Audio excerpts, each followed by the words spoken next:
I'm doing a review on the Harbor Freight Motorcycle Carrier hitch. It fits into any 2-inch receiver. Mine is actually, this is a Class 3 on my RV. This is the newer version of the Harbor Freight Motorcycle Carrier hitch. It is rated for 400 pounds. It is an upgrade to their older one, which was steel, which is that one right there. We'll also rate it for 400 pounds. So I'm just gonna, I've owned both of these and used them both. This one I just bought 2 weeks ago because for the life of me, I looked for 3 days and I couldn't find that one until the day after I bought and installed that one. So this one is being sold. Somebody's supposed to come pick it up today. So I thought I'd quick do the review here. The newer version is aluminum compared to steel, even though they're both rated for 400 pounds.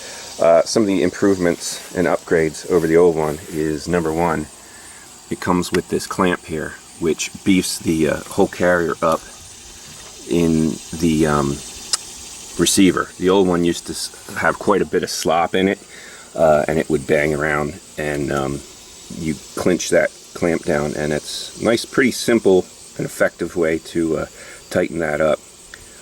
So that was an improvement. Also, it includes bolt-on tie-down points, which is an improvement.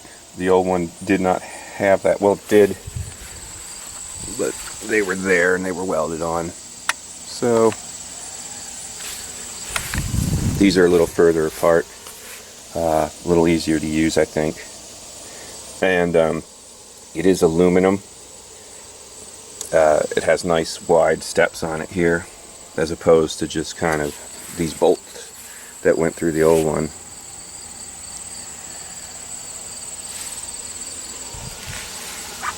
This new one has a clamp for the front wheel, which is actually really nice for loading. What I do is I put a tie strap on there, bring it through the bumper, and just hang it off the spare tire here. And then when I bring the bike up, I have that set so it goes right over the handlebar and snug that down. But then you run these in, and these cinch the front wheel in quite nice. These pins here actually go through the wheel and lock it down. That's nice. That really secures that thing. A bike is not going anywhere with those through the wheels. It just takes a bit of effort to tying down up and down. This one's for the rear wheel to make sure you can get through a spoke, and but it works really well. There are more holes here, and there are more of these pins, so if you didn't want the rear wheel to sit down as far, you could put those pins in, and I might recommend that if you do not have jacks, because it is pretty hard to get the bike out of this rack once it's in. But I like the way that the bike's tire sits in there, really nice and deep. What I'm hauling is a Kawasaki KLR 250. It's a sub 300 pound wet dual sport motorcycle, and because it's a dual sport, it's got a 17-inch rear wheel and a 21-inch front, so that sits down in there nice. And I will go over what I have to do to unload after I finish going over the carrier. The ramp is aluminum also. It's actually a nice upgrade in the way it secures that wing nut, and then this actually jams it in there. So that is off in a matter of seconds. I will say, on the downside, one of the things I don't like about this, when I'm loading, I load the bike with the engine running to assist me getting up there. It will kick that ramp out of there. So what I found I had to do is take a tie strap and lash that down. I had that ramp kick out on me twice when I was trying to load. If you're going downhill when you're loading, it's okay. Without power, you're still going to have to give it a pretty good shove. Same with unloading. The old ramp is a C-channel, and it secures with 2 wing nuts, so it takes a little longer to get it on and off. But I will say the traction is much better on this ramp because it's a solid piece and it is diamond plate. this ladder type rack, I kind of wish this was solid C-channel, because the bike will spin and slip under power. You can see the uneven spacing there of those rungs. Your wheel get caught in there and just kind of spins. And that's a dual sport bike, so it does have a more aggressive tire than a street bike would, for instance, but not as aggressive as a knobby. Obviously not as smooth as a road tire. Okay, so the things I like is it is nice and lightweight. It's much easier to carry around than the old steel one. I do like that brace that goes in there, the tie down points, and the ease and quickness with which that ramp goes on and off. That is a game changer. That front tire clamp is really nice, and the through bolts to lock the wheels in has reflectors on it, which is nice as well. On the downside, I already did cover the ramp rungs as opposed to the solid ramp. And when you do have the bike in here, and I'll put a picture of my motorcycle mounted in here,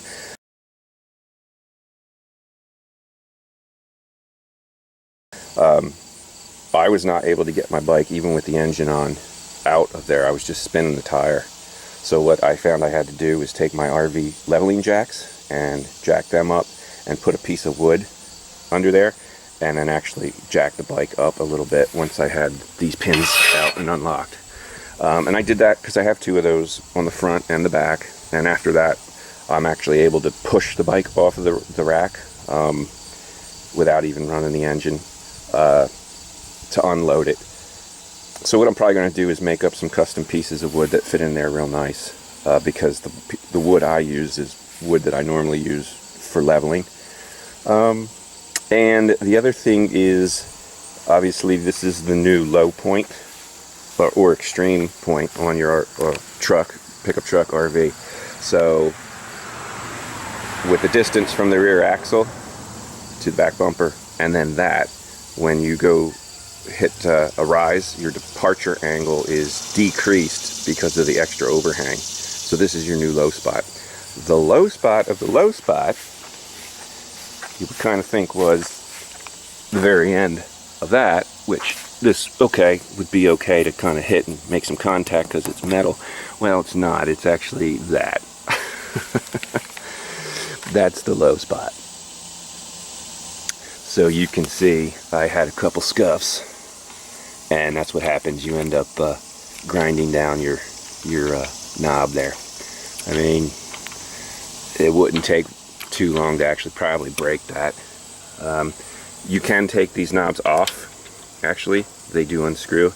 That might be, especially for this outboard one, I did end up actually contacting the inside one a little bit too. So it might be a good idea to actually go ahead and take that knob off. At least this one. Before you travel. I might end up doing that before I break it. Alright, so that's the review. This cost right now just about $170 before tax with no coupons. So really, honestly, $180 out the door. I'm selling this one for $80. I think the guy offered me $75. It's actually a pretty good deal considering what these cost new.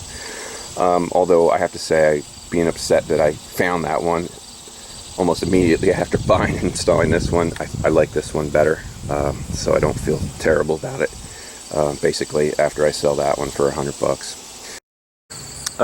As far as installing in the receiver was, this older one used a through bolt with a threaded nut cert. I gotta say, and then a cotter pin is really quite.